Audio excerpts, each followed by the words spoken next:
going on? This your boy Tha. It's your boy Rocola. And we back with the War Zone podcast. Today we're going to be talking about comfort and lies. This is episode 2. You know what I'm saying? Sorry for the delay. We appreciate everybody that's tuning in with us. What I want to do right now is do this. What we're going to do on every segment is kind of do a gem drop. The gem drop is compiled about us. It's really what I want people to reach out and search. So the first guy is called Asir the Duke of Tears. So you can kind of YouTube him. It's a good guy. I learned a lot of information from him. It's another book that I just completed too called Moore's Circle 7. It's by Keith Moore. The third gem drop is a book called Miseducation of the Negro. That one's by Charles Goodwin Woodson. And those are the 3 gem drops of the day. I want y'all to check that out and get a little information. Yep, definitely. Today, we're going to be talking about, the comfort and lies of how everybody, just get comfortable in a lie and believe it and live with it and believe it themselves. Yeah, I mean, that's the thing about religion. It's almost like picture a piece of paper, an 8x10 piece of paper, just a little regular piece of paper, and draw a little small box in it. And what organized religion do is tell you, as long as you believe everything in this box, you're okay. So the rest of the page don't matter. So what I found out that in studying more science is it's 30, 40, 50 other books on that page. So right. Why not open them all to kind of cross-reference, figure out what makes sense and what makes sense and what don't make sense. Exactly. I want to ask you a question. Do you believe all religions or some religions was created to keep social structure within society? Oh man, I was just talking about this the other day. I think all organized religions are put together for a particular reason. I don't think it's about salvation like they preach it. For me, organized religion is almost like putting take a piece of paper and then you draw a little box on that piece of paper right dead smack in the middle of that paper. Organized religion is basically telling you everything in that box that you drew is what you need to be, saved or in correct form, when it's really the whole page that we need to do. I mean, we should research stuff. We should have mathematics involved. We should have some type of science involved in it. We should have some type of true understanding. I mean, I've been to churches where you can't even ask a question. You ask a question and it's almost like you considered a heckler. Right. That's like one of the craziest things in the world to me, that you can't ask an elder a question.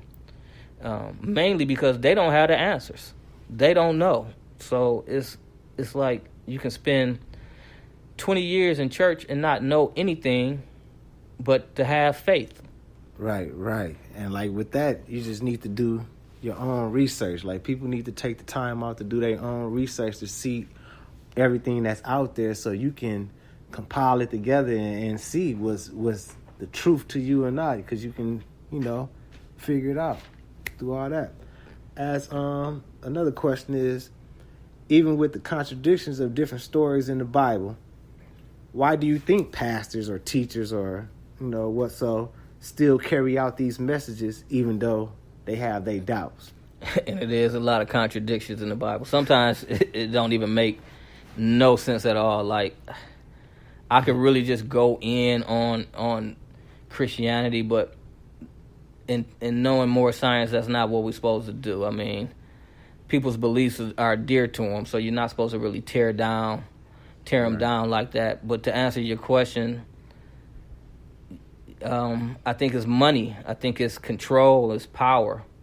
I think that if a pastor or a preacher, the reverend, if he decides to speak truth and say exactly what this mean and give you exoteric value, then he's going to lose his congregation. It's almost like the preacher would tell you, man, you can go sit down with a pastor right now and tell him about your finances, man. You just don't know how you gonna make it, how you gonna live, and he gonna tell you, that Jesus or God or somebody's gonna make a way. Right. But on Sunday, you making the way for him. Right. He need his bread, and I just think that us as a nation of people, we have to look at that, and I know people. Excuse me. I know people gonna get it kind of misconstrued, but those not even the people that I'm talking to. Those people, they're not gonna change. Some people you're not gonna be able to. Some people you're just not gonna be able to get involved on information, knowledge, or whatever it is. They just stuck. They just calcified. So, what I learned that in my time of studying and learning that, man, I can't bring this to everybody. They're gonna think I'm crazy. Exactly. I can't tell. I tell the person, man, the letter J was invented in 600 years ago. So definitely wasn't nobody named Jesus, and they're gonna take that the wrong way. Oh, you think it wasn't no Jesus? Right.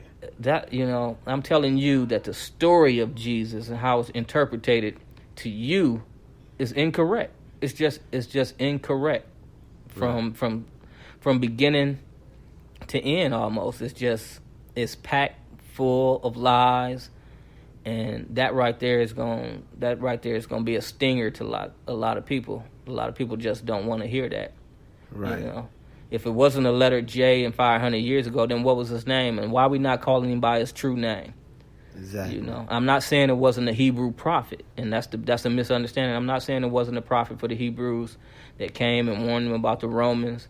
But at the same time, you're going to take the Romans' belief. If you're a follower of Yeshua or whatever the correct pronunciation is, and you're into Hebrewism, then that's fine. That's fine. I'm not saying the principles of Christianity is not good. You're going to have a lot of great principles in Christianity.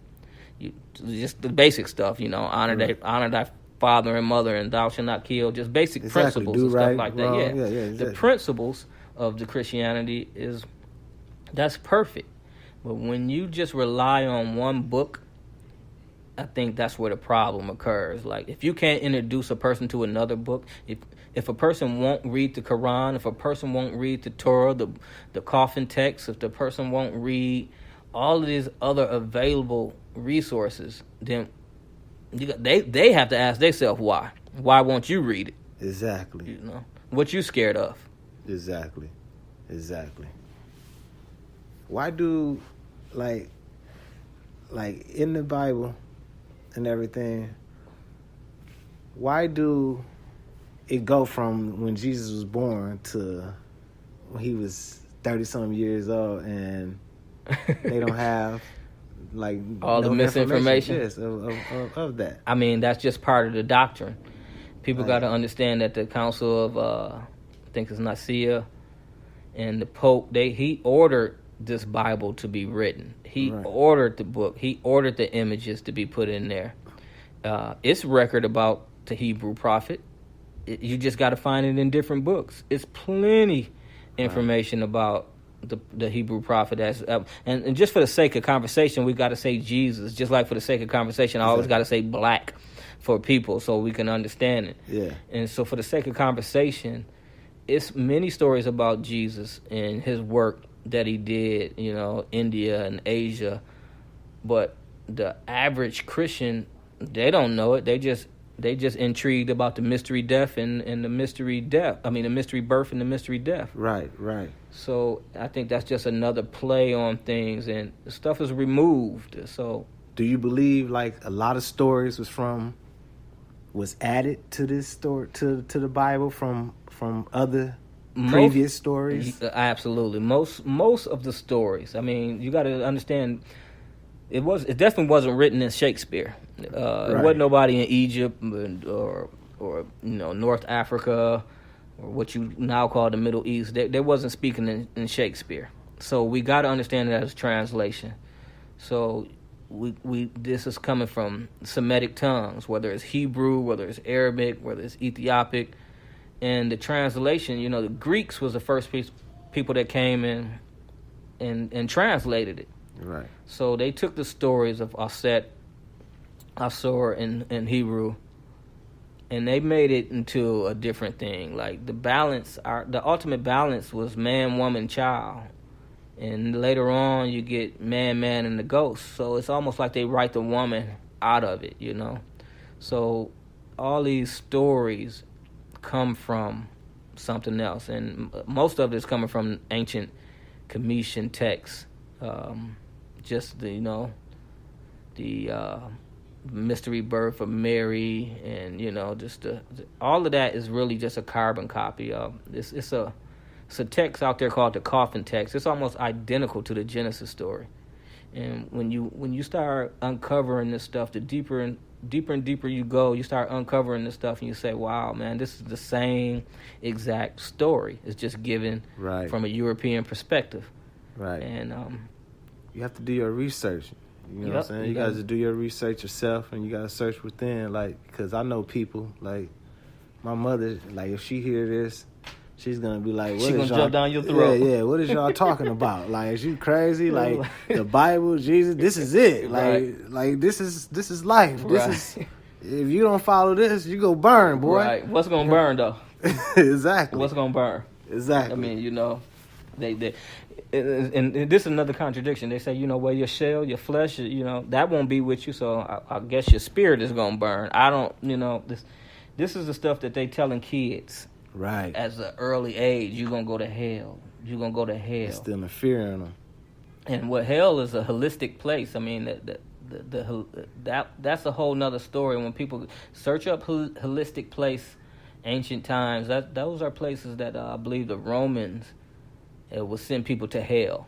That was their hell. And here we go, 2019, 2018, we still believing in a man with a pitchfork with some, just gonna burn you. Yeah. Another man that's sitting on top of the clouds, perched, taking down your information. Right. But when you read through the Bible, if a person really read through the Bible and try to decipher it, like it's almost in code, and you have to understand it. It's an esoteric, it's an exoteric, and everything it's a lot of stuff that's allegory in the Bible, and that people would just make reality. Right. And like even think about Jesus walking on water. Mm-hmm. The first story is the sun god Ra walking on water. It's just the rays at a certain time will bounce off the water, and those people will say the sun god is is walking on water. Even all the early depictions of Jesus, you'll see the sun behind him, behind his head. Yeah.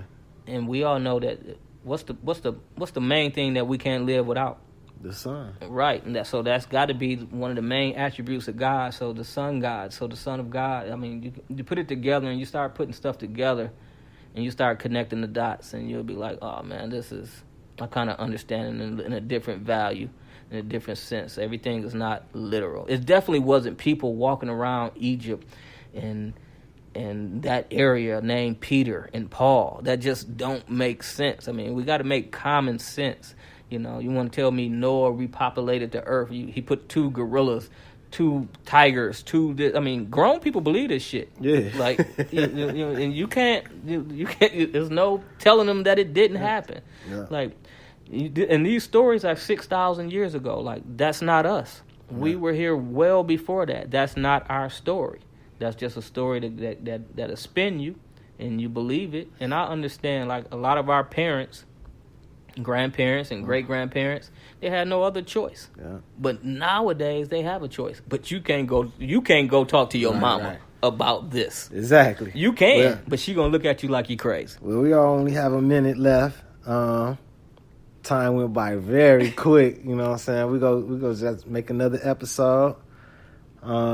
We encourage everybody to go and research yourself. We're not against anybody else, religion or anything. It's not a bash on religion. Everybody have their own opinions. We just have our opinions as well. And as I say, we just encourage people to do their own research, man. Just search within and go do your research and find out for yourself. And tune in. We're going to come with another episode right after this. We appreciate y'all. The Warzone Podcast Live. We out.